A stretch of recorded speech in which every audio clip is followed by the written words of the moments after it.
Hello friends, welcome to my channel super multibaggers. दोस्तों, Yes Bank के अंदर एक और बड़ी न्यूज़ आती दिखाई दे रही है। देखिए, यस बैंक के बहुत सारे बिजनेस हैं जिसके अंदर वो काम करती है, और काफ़ी सारे बिजनेस ऐसे हैं जो कि काफ़ी अच्छे खासे लेवल पे पहुंच चुके हैं। जैसे ही यस बैंक की प्रॉब्लम स्टार्ट हुई, उन बिजनेस का भी इफेक्ट होना लगभग तय था, तो सारे बिजनेस इफेक्ट होते दिखाई दिए हैं। और उन बिजनेस के इफेक्ट होने की वजह से सारे बिजनेस के अंदर ज़्यादातर लॉस चला गया है, सारे बिजनेस में ज़्यादातर लॉस आने लगा है।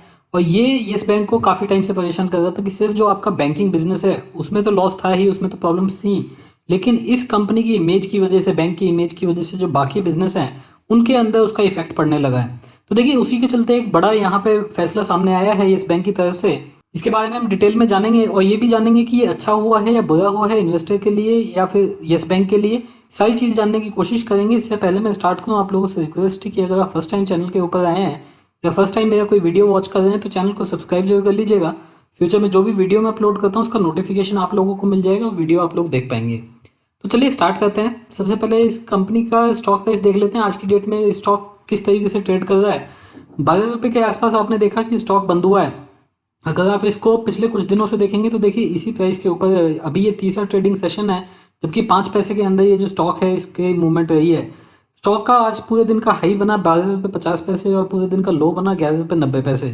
मूवमेंट काफ़ी स्लो रही है इस स्टॉक में, और हमने पहले भी बात की थी जैसे ही नंबर ऑफ इक्विटी शेयर्स बढ़ जाएंगे स्टॉक में जो मूवमेंट रहेगी काफ़ी धीमी रहेगी। एटलीस्ट स्टार्टिंग के कुछ टाइम, स्टार्टिंग के 3 से 4 महीने जो मूवमेंट है वो काफ़ी धीमी रहेगी। जब तक स्टॉक स्टेबल नहीं होएगा तब तक आपको जो मूवमेंट है वो काफ़ी धीमी दिखाई देगी। वैसे ही यहाँ पे हो रहा है। देखिए, 12 रुपये के आसपास ये स्टॉक आज भी ट्रेड कर रहा है। अभी भी उतने प्राइस पे है जितना कल था। कल 11 रुपये 95 पैसे था, आज 12 रुपये है। अब जान लेते हैं क्या न्यूज़ आ रही है। देखिए यहाँ पे कौन सी न्यूज़ आपको दिखाई दे रही है।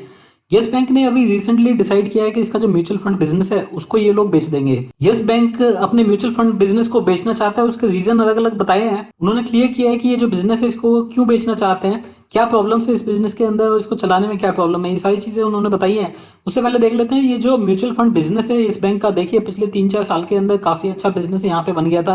अगर मैं बात करूँ 2019 की, तो देखिए जो AUM था, असेट अंडर मैनेजमेंट था, वो 2000 करोड़ के आसपास पहुंच गया था। देखिए काफी तेजी से यहाँ पे ग्रोथ हुई थी इस बिजनेस की। जो AMC बिजनेस है उसमें ग्रोथ काफी तेज थी। आप देखेंगे 2000 करोड़ 2019 में लगा दिए थे AUM के अंदर। और अगर म्यूचुअल फंड बिजनेस को देखेंगे 2020 में तो वो गिर के करीब 57 करोड़ के आसपास आ गया था।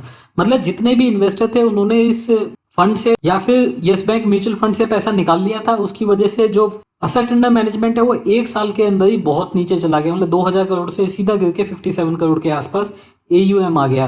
अब ऐसे में प्रपोजल दिया गया कि यस बैंक ये जो बिजनेस है AMC बिजनेस, इसको बेच दे और बेच के जो भी कैश आए उसको यूज करे अपने बिजनेस के लिए। इसके बारे में बातें चल रही थी पिछले कुछ दिनों से। जुलाई के अंदर एक बोर्ड मीटिंग हुई थी इनकी, वहां पे डिसीजन हुआ था कि इस तरीके से ये अपनी म्यूचुअल फंड बिजनेस को बेच देंगे। और उसके लिए अभी इन्होंने देखिए बिडिंग कराई है। 6-7 बड़ी कंपनीज ने यहाँ पे बिडिंग की है, क्योंकि इनके पास लाइसेंस है। तो इनको 5-6 बड़े ऑफर आए हैं, उसमें से 2 या 3 ऑफर ऐसे हैं जो इन्होंने शॉर्टलिस्ट भी कर लिए हैं। 2 प्रोस्पेक्टिव बायर हैं जो इन्होंने शॉर्टलिस्ट भी कर लिए हैं, और उनका जो नाम है वो सेबी के पास भेज दिया गया अप्रूवल के लिए। सेबी जब तक अप्रूवल नहीं देगा तब तक ये जो डील है ये पॉसिबल नहीं है, क्योंकि ये यस बैंक से रिलेटेड है, एक लिस्टेड कंपनी से रिलेटेड है। इसके साथ ही इनको एमफी का भी अप्रूवल लेना पड़ेगा, लेकिन एमफी के अप्रूवल में ज्यादा प्रॉब्लम नहीं आती। मेन अप्रूवल अगर सेबी का हो गया तो इनकी जो डील है वो लगभग पक्की हो जाएगी। यहाँ पे जो रीजन बताया गया है, देखिए वो क्या बता रहे हैं। असेट मैनेजमेंट का जो बिजनेस है, AMC का जो बिजनेस है वो काफी मुश्किल होता है सेटअप करने के लिए, और उसमें काफी कैपिटल लगती है, काफी एफर्ट लगते हैं। और अगर आप उसको स्केल अप नहीं करो, मतलब अगर आप उसको बड़े लेवल पे नहीं करते हो, तो आपके मार्जिन बहुत ही छोटे रहते हैं, बहुत ही कम मार्जिन रहते हैं। इसलिए यहाँ पे प्रॉफिट बहुत ज़्यादा नहीं होता है। अगर आप बड़ा पैसा लेके, बड़ा असेट अंडर मैनेजमेंट लेके काम करते हो तो आपको छोटे मार्जिन से भी अच्छा बड़ा पैसा बन जाता है, अच्छा प्रॉफिट बनता है। लेकिन अगर आपका असेट अंडर मैनेजमेंट ही बहुत कम है, जो फंड आप मैनेज कर रहे हो वो फंड ही बहुत छोटा है, तो ऐसे में आपको प्रॉफिट होने का सवाल ही नहीं है। साथ ही ऑपरेशनल कॉस्ट लगेंगी जिसकी वजह से आपको नुकसान होगा। उसका प्रूफ भी यहाँ पे दिया गया है। यस म्यूचुअल फंड अगर आप देखेंगे उसके जो लॉसेज हैं वो 4.5 करोड़ तक पहुंच गए 2018 में, और 2019 में अगर आप देखेंगे 16 करोड़ के आसपास यहाँ पे टोटल लॉसेज थे यस म्यूचुअल फंड के। तो ये एक लॉस मेकिंग बिजनेस था यस बैंक का, जिसको कि काफी लंबे टाइम से ये लोग ढो रहे थे। इनके पास एक बार काफी तेजी से ग्रोथ आई थी जब 2 साल के अंदर ही 2000 करोड़ के आसपास का यहाँ पे AUM आ गया था, लेकिन उसके बाद से ग्रोथ हुई नहीं है। 2018-19 के बाद से कुछ भी इस कंपनी के अंदर हुआ नहीं है। बिजनेस सिर्फ निकलने की तरफ देख रहा है। और इस साल देखिए फाइनेंशियल ईयर 20 के यहाँ पे नंबर्स नहीं दिए गए हैं, लेकिन फाइनेंशियल ईयर 20 में आप देखेंगे तो ऑपरेशनल कॉस्ट लगने की वजह से यहाँ पे यस म्यूचुअल फंड का जो लॉस है वो काफी ज्यादा बढ़ गया है।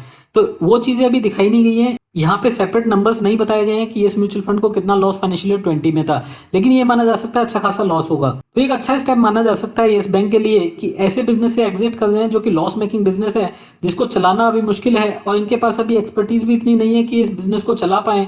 ये अभी फोकस कर रहे हैं अपने कोर बिजनेस के ऊपर। यहाँ पे कंपनी की मैनेजमेंट ने बोला है कि वो फोकस कर रहे हैं कोर बिजनेस के ऊपर, जो मेन बिजनेस है बैंकिंग बिजनेस है उसके ऊपर फोकस कर रहे हैं और उसी को चलाने की कोशिश करेंगे। अब देखिए यस बैंक को अगर देखें तो यस बैंक के पास सिर्फ ये असेट मैनेजमेंट का ही बिजनेस नहीं है, और भी बहुत सारे बिजनेस है। ये फुल फ्लैज बैंक थी, आप लोगों को पता है जितने भी बिजनेस यहाँ पे होते हैं हो सकते हैं बैंक के थ्रू, वो सारे बिजनेस ये कंपनी करती थी।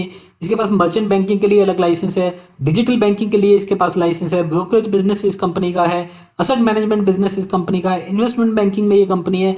ये इतनी सारी चीज़ों के अंदर ये कंपनी है, और ये सारे लाइसेंस अलग अलग लाइसेंस होते हैं जो कि आपको आरबीआई से लेने पड़ते हैं। ये सारे लाइसेंस ऑलरेडी इस कंपनी के पास हैं। इसको ये लाइसेंस इसलिए मिले थे क्योंकि एक बैंक थी और बैंक के लिए ये लाइसेंस लेना आसान होता है। तो ये जो न्यूज़ आ रही है इसको आप एक अच्छी न्यूज़ की तरह देखेंगे, क्योंकि इस बिजनेस को बेचने से इस बैंक को कोई नुकसान नहीं होगा बल्कि इसको फायदा होगा। जो लॉस मेकिंग बिजनेस है, जो लॉस मेकिंग असेट है, उससे इस बैंक को इमीडिएटली निकलना चाहिए, क्योंकि इसके पास अभी इतना बफर नहीं है कि ये लॉस दूसरे बिजनेस की भी एब्जॉर्ब करे। आपके जो व्यूज़ हैं आप कमेंट बॉक्स में लिख के मुझे जरूर बताइएगा।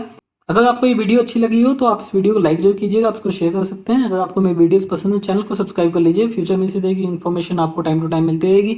अभी के लिए इतना ही। Thank you very much, take care, bye bye.